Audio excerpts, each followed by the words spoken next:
What's going on, guys? Console Kits here. Today we're going to be talking about the RG35XX Plus. We're going to be focusing on what that Plus means, what upgraded features you're going to get in this particular model. Now, this model is brought to us by MechDIY for the purpose of review. There's a link in the description if you want to support the channel. Check it out, and you'll see exactly all the different options that you can get with this particular model. We'll be talking about the specs, the hardware capabilities, the fact that this comes with HDMI and Bluetooth, and what additional features that gives you. So let's check it out.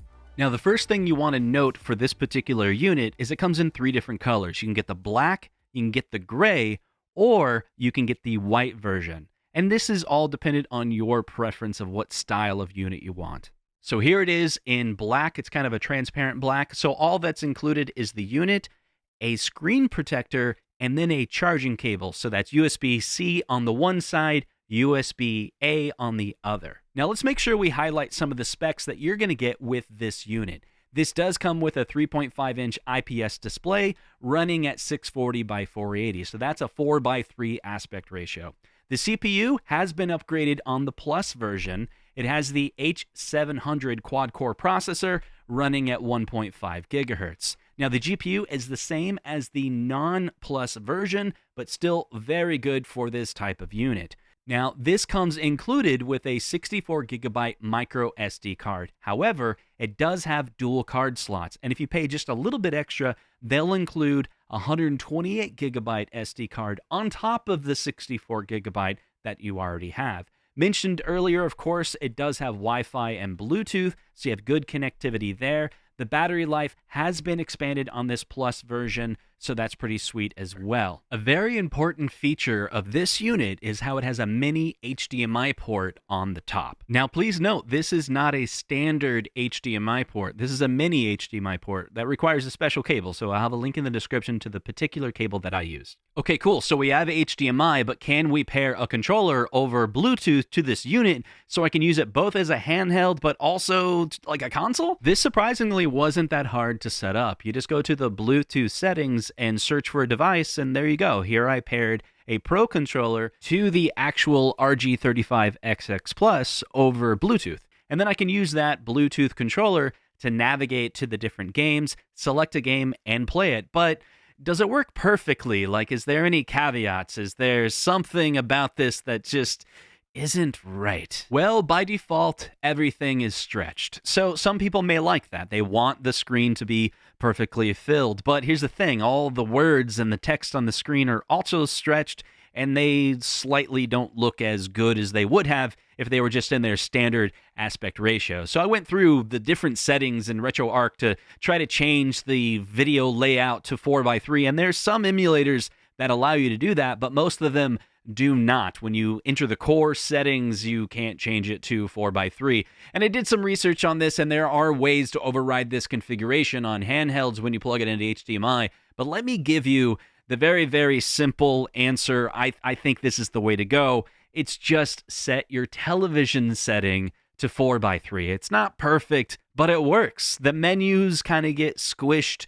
but that's fine. You just go find a game, and it's not a big deal with the menus being squeezed to 4:3. But once you start the game, it looks really good if your television has the setting to say this HDMI input and set it to 4:3. I was super surprised that this works so well. You can plug it straight into your television, connect a Bluetooth controller, and it's so cool. You got this portable device that you can put in your pocket and take places, but you can also plug it into USB power so you can keep it charging while you're plugging it into your television through HDMI and playing these games. Super versatile. Love that it has this feature. While we're on the topic of really cool things, there's this entire section where you can play games vertical. Now, I don't know how practical this actually is.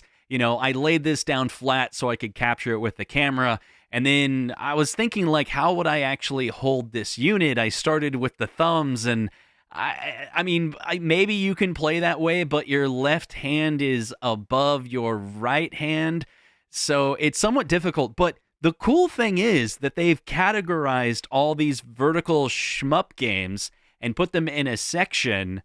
And I was like thinking, well, would it be better if the controller was on the right side? And now I noticed myself like actually using my fingertips instead of my thumbs, you know, actually use my fingers, which is So it's not super comfortable, not super practical. And don't worry, you can go into the menu and make the default setting for all of these games to be standard orientation, but it does look really cool filling up the screen 4x3 vertical. And I was able to play through a couple levels of Gunbird without an issue. It's just I wasn't used to, firing with my fingertips and quickly moving my index finger to change direction. But everything is mapped correctly. Like the up button is now right and the down button is now left. So not only is the orientation switched for the screen, but it maps the controller buttons differently so you can continue playing the game in that format. And again, you can go into the menu and say you want the default setting, and then everything just corrects itself, and then you get black bezels on the left and right, and you hold the game unit normally. I wanted to highlight this because it is kind of cool. Again, not very practical, but it's pretty cool. All right, so this is the menu, and all I'm doing is pressing left and right and A and B. Notice at the bottom, A is OK and B is return. It's pretty straightforward. Let me start with settings. You go into there. If you ever get anything messed up, you can hit the reset RetroArch. Also, I accidentally changed the language settings. I don't know why I did. I used Google Translate to then be able to navigate through the menu and find this again. It wasn't actually that hard to do. It only took a few minutes. So you can always back out of that. Then you got search. Let's say that you wanted to search for, say, Star Wars games. This will search the entire unit for all the different games, because maybe you're just like, hey, I'll play any Star Wars games. I don't really care what system it's in. And there you go. You press OK, and that will take you over to this menu, and then you can go to exactly that game that you want to play. So search feature is pretty cool, and I'm just pressing the B button to back out, get back to the menu. Then you have game rooms here. It lists all the different game systems that you can play, and each one has a count inside there. These are the main games, and you can see there's 493 in there. It's in the top left. You can go over to, let's say, NES. This one only has 432. Not finding a ton of duplicates, so that's pretty good. It's curated well, and they don't include a lot of the hot titles that you would expect. Like, I didn't see Super Mario Brothers in here. So if you wanted to add those games, you'd probably have to do it yourself. Just plug that SD card in, you can add those games. And there's actually a secondary SD card slot as well. Now, Super Nintendo has 429, so it's all obviously not a full list of games. They just decided to curate it that way. Let me show you a couple things. If you go into the RetroArch games, the RA games over here, you can see it's formatted in this way.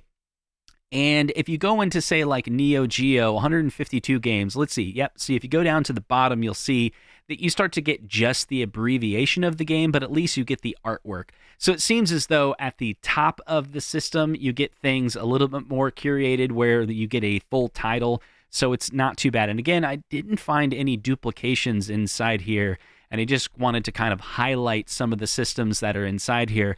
Again, as you get higher up into the system, say your PSP, your PlayStations, your Dreamcast, you're going to see fewer and fewer games. And when I played these, they all seem to work pretty well. Probably if you buy this, you'll probably hit a game that's like, oh, this one doesn't work. But that's to be expected. There's 5,000 games in here. There's no content creator that can actually test all 5,000 games. So we just try to do our best. But comment down below if you have any complaints about this unit, because I'd love to learn as much as I can about it. Even with the Game & Watch or Game Boy, you can see a list of games in here, and there was a system in here that was actually really cool, the Nintendo DS. So there's just a handful of Nintendo DS games in here, and they play in an interesting way. So let's go into Animal Crossing for a second, and this is set up for like a dual screen. So you'll see a screen at the top and screen at the bottom. But I was kind of playing through this, and my daughter was like, oh, Animal Crossing for DS, we probably should just get the original one. We never got the original DS Animal Crossing game, but you can kind of demo it in here, and quick playing through, like, it didn't glitch out. So I don't know how well the game would actually work because you're using controls on it. Never played any DS games through emulation, but it is included in this unit, and you can just press that menu button. That's the button that's in the center of the unit, and you can arrow over to the exit, takes you back to the Anbernic, and then it's going to take you back into that menu. You can press B and back out. That's pretty much it, guys. You can set some favorites as well if you'd like, but going in through the system is pretty straightforward. You press A to enter a game, press B to go back, and then there's that menu button in the center of the Anbernic device that will allow you to go to a special menu. And if you're in the main menu and press that menu button, it jumps you over to the settings. So pretty slick UI, pretty easy to use. Comment down below if you have any questions about this unit. I would love to be able to try to answer that for you. If not, I'll do some research for you. Maybe I'll make a short video just for you to answer some of those questions and link it down in the comments. Thank you guys so much for watching, and we'll see you guys on the next one. Take care.